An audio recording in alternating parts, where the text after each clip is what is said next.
Swayam Prabha. Digital India. Educated India.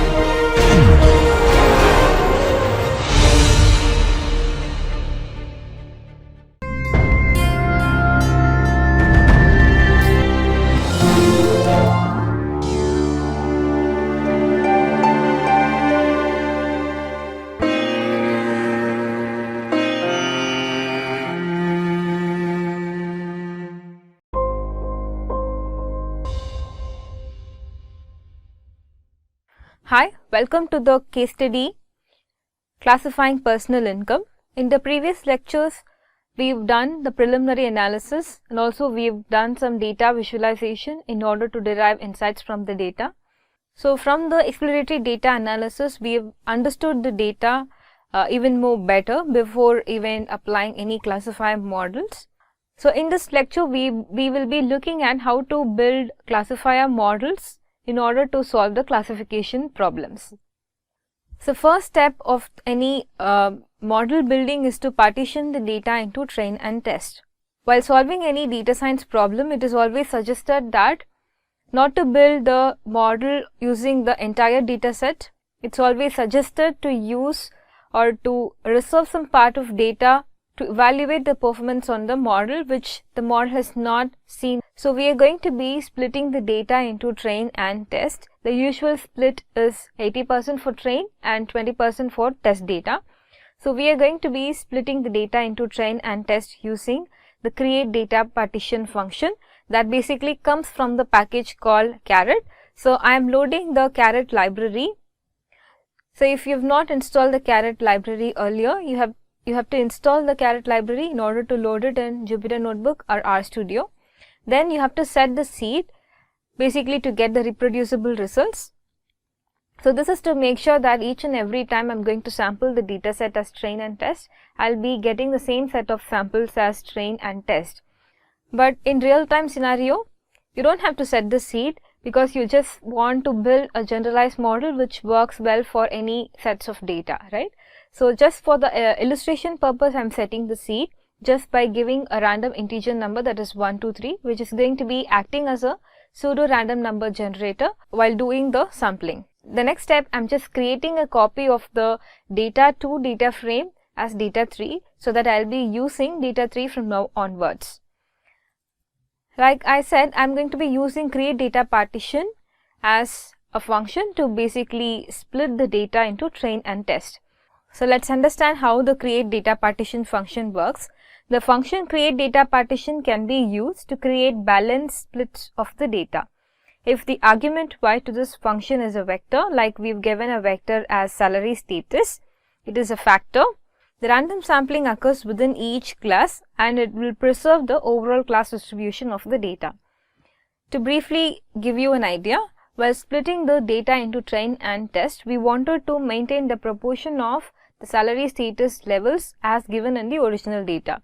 In our original data, we know the proportion of greater than 50,000 category and less than or equal to 50,000 category, which is 25% and 75% respectively.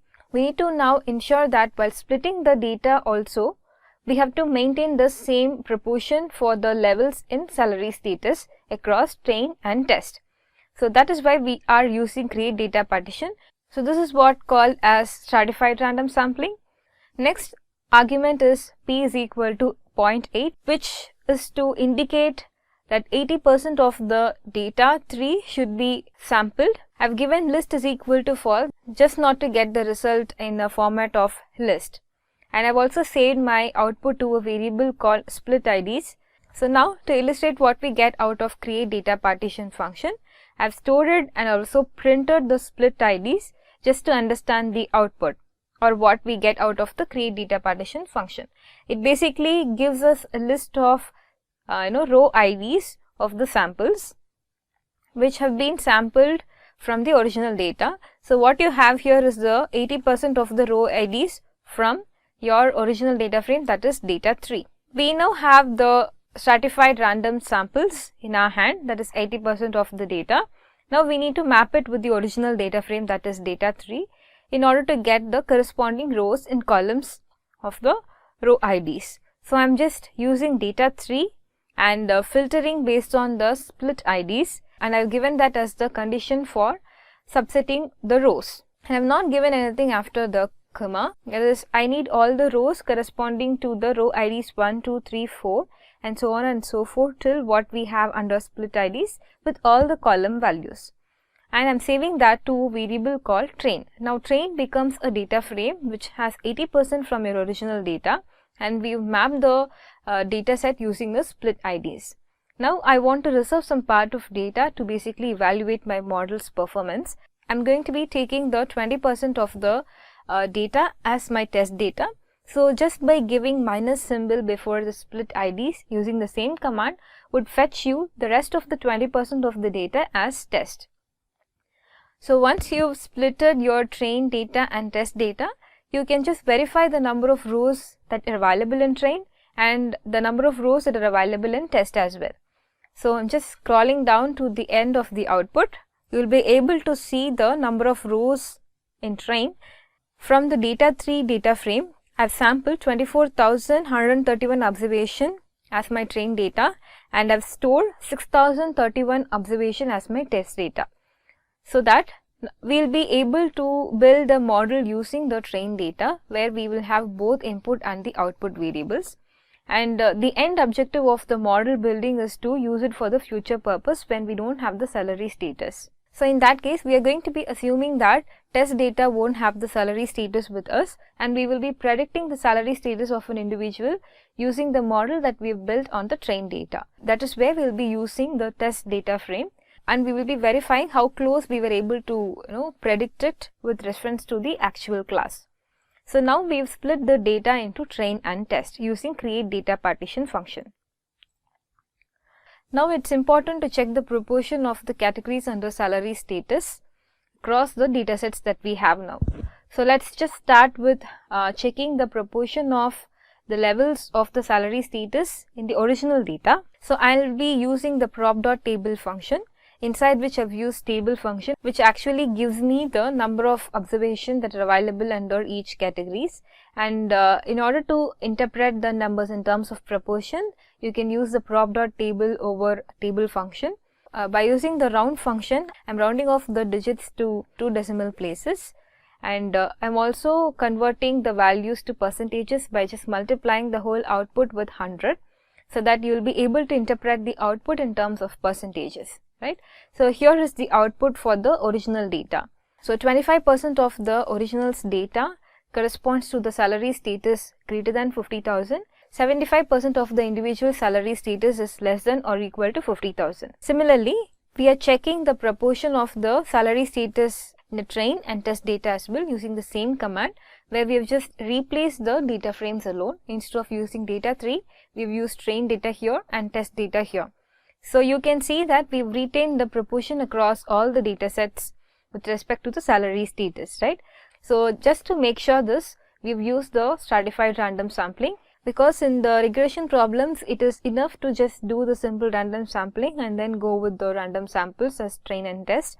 But when we are dealing with classification problems, it is always necessary that we are maintaining the proportion of the outcome variable across the splits, that is original, train and test. So that is what we verified now. So the method that we are going to use is the logistic regression, because the output variable is a categorical variable and it's also has binary class to it, and based on the other financial parameters, demographic parameters and income details of the individuals, we are here to classify the individual salary status into either one of the categories, that is to predict whether an individual will make less than or equal to $50,000 per annum or greater than $50,000 per annum.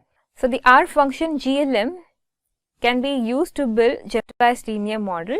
We are going to build a logistic regression model in our case. So we are using GLM function in R, and the first argument should have the values as dependent variable and independent variables. You can use a tilde symbol to differentiate between the dependent and the independent variables. So anything before the tilde symbol will act as an output variable, and anything after the tilde symbol will act as the independent variables. So I have given salary status as the outcome variable.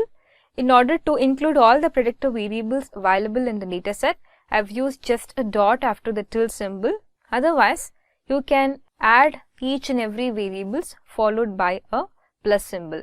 So I've used family is equal to binomial since we are dealing with binary class problem, and the logistic regression model will be built by using the data available in the trained data frame. And I've saved my logistic regression model to a variable called logit model. Once you execute this, logit model will become your logistic regression model.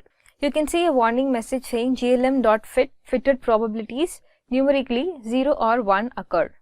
Whenever you are using any categoricals variable while building machine learning models, all the categories have been dummy encoded, including the levels of salary status, and then it builds the logistic regression model and then it gives you the output.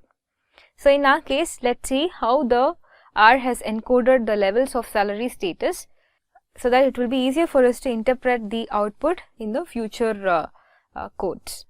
So now using the contrast function, you'll be able to see that for greater than 50 has been encoded as 0 and less than or equal to 50,000 have been encoded as 1. So now we can use the summary function in order to get the output of the logit model, and before printing the summary I have set the scipin is equal to 999 just to get the values without scientific notations. So now the first part of the output would basically tells you the formula that we've used to build the logistic regression model. Next it basically tells you the deviance residuals. So here from the output, the coefficients table basically shows the beta coefficient estimates and the significant levels. The first column is where you can see the list of variables and each levels of the variables. The estimate column where it basically tells you the intercept beta naught, this is the beta naught, and the beta coefficient estimates associated to each predictor variable. And the next column, standard error, tells you the standard error of the coefficient estimates. This represents the accuracy of the coefficients. So the larger the standard error, the less confident we can be about the estimate. For example, the standard error is pretty high for the intercept, but whereas for age it is very low, that is 0.001. So next is the z value. Z values column tells you the z statistic, which is nothing but the coefficient estimate divided by the standard error. So for example, the z value for the intercept is 6.713, which basically computed as follows, that is estimate divided by standard error. So similarly, you will be able to see the p value corresponding to the z statistic. The smaller the p value, the more significant the estimate is. That is what we can infer from the p values of the z statistic, and the stars corresponding to each p value basically tells you whether that variable is significant or not. So the significance code have been mentioned at the bottom of the output in order for you to interpret the significance of the each variables. For example, the 3 stars basically represents that each variable is highly significant, and the 1 star basically tells you that particular level is not that effective in classifying the salary status of the individual. So now let's try to interpret the summary of the model. So it can be seen that only 9 out of the 12 predictor variables are significantly associated to the outcome. So those insignificant variables include relationship, native country, because you will be able to see the p value is really high. The next is race. For example, the coefficient estimate of the variable job type local government is 0.76511654, which is actually positive.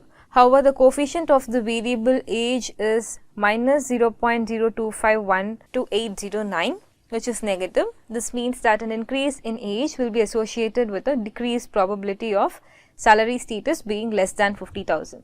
One of the important concepts to understand for interpreting the logistic beta coefficients is the odds ratio.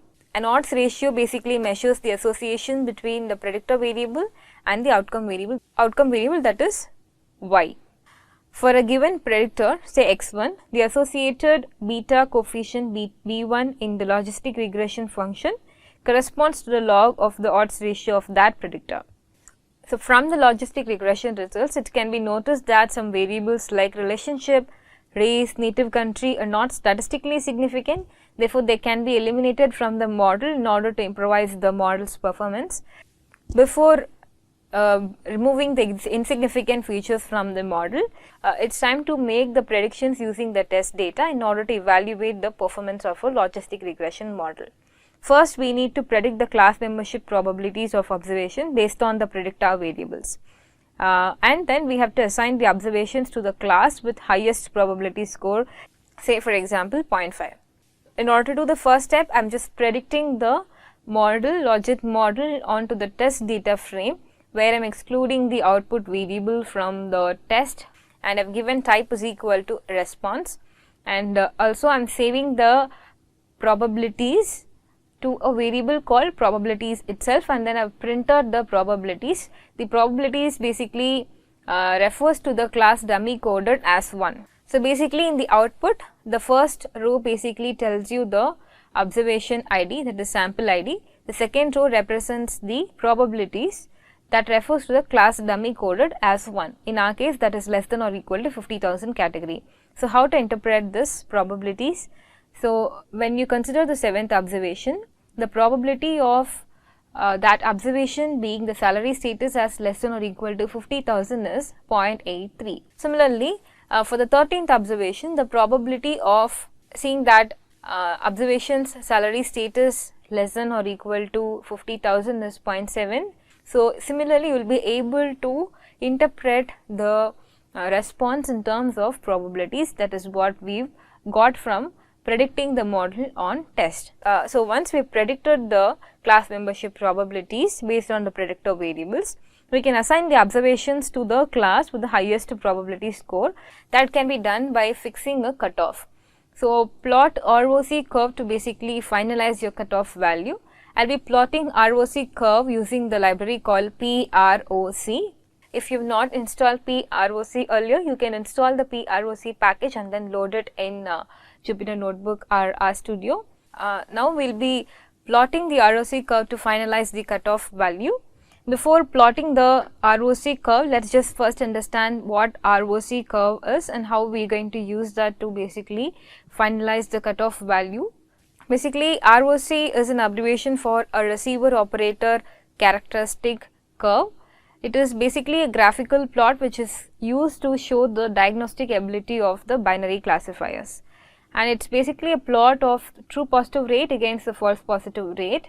So, basically where the true positive rate is the proportion of observation that were correctly predicted to be positive out of all positive observation. So, you can calculate the true positive rate as given here, that is true positive TPR is equal to TP divided by true positive plus false negative.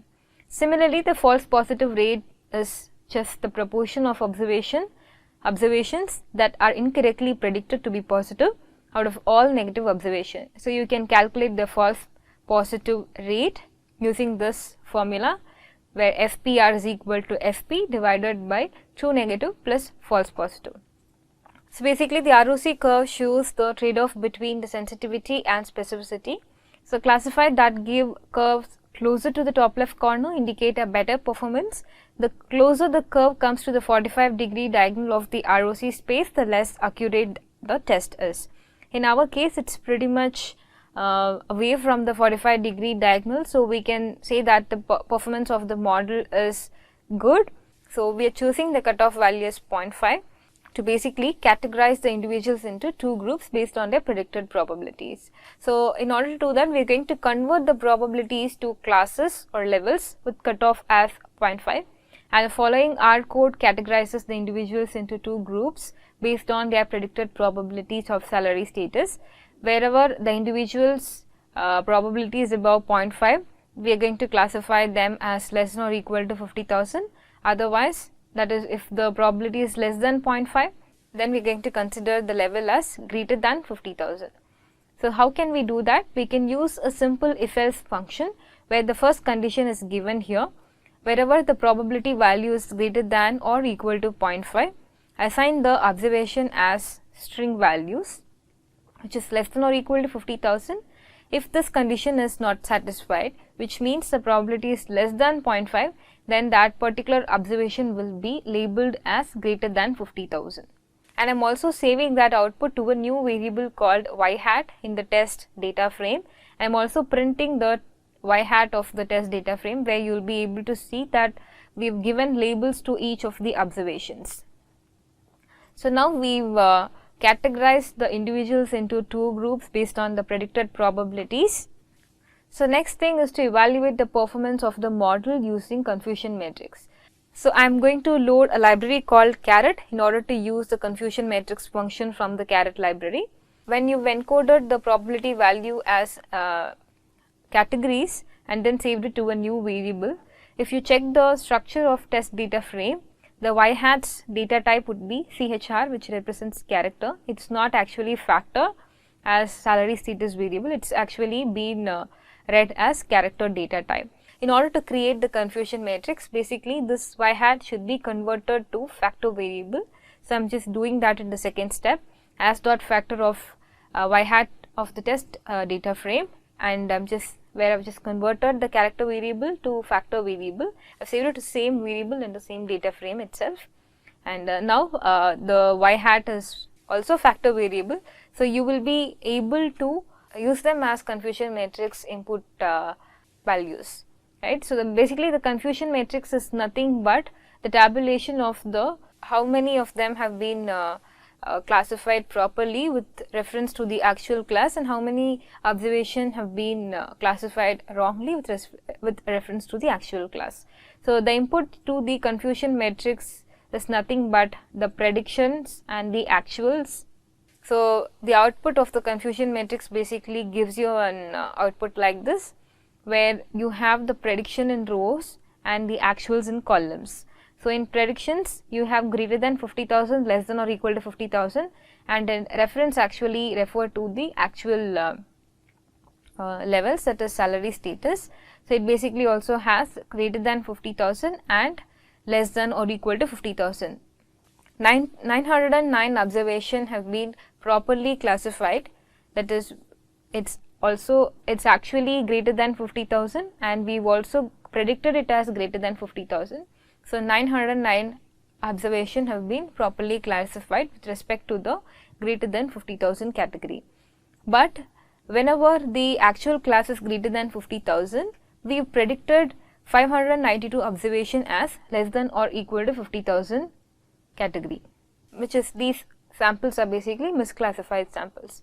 When you go to the second line, 318 observations were wrongly classified as greater than 50,000 salary status, when its actual class is less than or equal to 50,000. Similarly, we have classified 4,212 observations as given in the actual salary status as well, that is less than or equal to 50,000. So basically when you get a confusion matrix, you will have 318 here and 4212 here. Diagonal represents the number of correctly classified samples. The off diagonal value, that is 592 and 318, are basically off diagonal values which represents the misclassified samples. So on the whole, 592 plus 318 is equal to total number of misclassified samples. So when you look at the accuracy, you can see that the accuracy of the model is 0.84, which tells you that 85% of the time your model is able to classify less than or equal to 50,000 or greater than or equal to 50,000 category correctly. Rest of the 15% of the time it predicts it other way around. So once you got to know about how good the model is performing, the next step is to identify which variables are significant, which variables are actually statistically significant in order to classify the individual salary status. So you can use a function called varimp, which stands for variable importance, and you can use logit model as your input, and it basically gives you values for each of the levels of your variables for a categorical variable, and similarly for the numerical variables as well. So higher the value, higher the importance for that variable. Lower the value of any variable or any level, it means that the variable is not so important in classifying the individual salary status. So in our output you can see that for age we have got 13 and for job type also pretty much we've got higher values. But when you look at the variable importance of the educational level from 12th standard or for the schooling starting from 1st standard to 12th standard, or the importance of those levels are not really high in order to classify the individual salary status as less than or equal to 50 or greater than 50,000. But when you consider the educational type some college, professional school, basically the higher education, the importance is being given more for these kind of educational level than the educational level with respect to schooling. Next, when you consider the marital status also, the importance for those levels of married armed force spouse and married civilian spouse, the importance of those levels is really higher than that of the other levels of the marital status. Next, when you come back to the occupation, it also seems that an individual who is working as an executive managerial level or farm fishing or professor specialty, those are basically making greater than 50,000. So, those variables are being actually given importance when classifying the individual salary status than when you compare it with the other occupational level, correct. So, you can look at the next variable of interest, that is relationship. None of the relationship status have been given importance except the status wife, which has a value of 11.58. The next is the race. For race, all the levels seem to have less importance because the values are really low. But when you consider the gender male, it also has 9.8, which seems to be fairly high when we compare the other variables. So, the gender is actually important in classifying the salary status. Capital gain and capital loss also really high values, hours per week. But when you consider the native country, basically all of the native country levels seem to have very less values. So, from this also we can tell that relationship, race and native country are having less importance in classifying the individual salary status.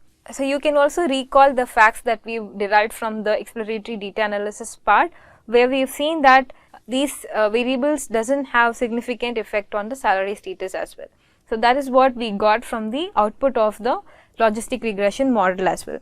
So, what we can do now is we can build a reduced model by reducing the set of features which are insignificant without compromising on the accuracy, because that was also one of the sub problems that we've seen in the problem statement. So, I am using the same command, that is GLM, where I have given the salary status as the output variable and I have included all the variables here, and family I have given it as binomial.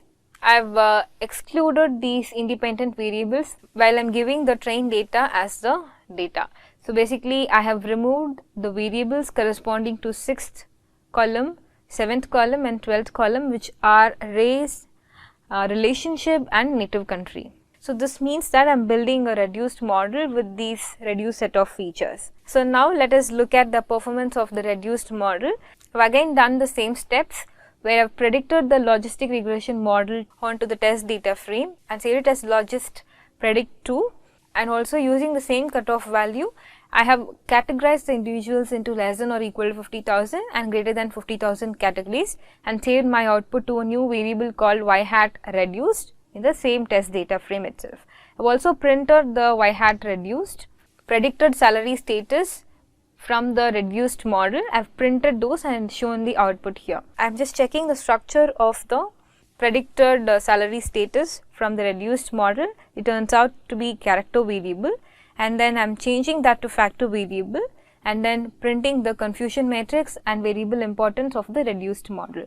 So, the confusion matrix of the reduced model is given here, where 894 observations have been correctly classified as greater than 50, whereas 607 observations have been wrongly classified as less than or equal to 50,000 when its actual class were greater than 50,000.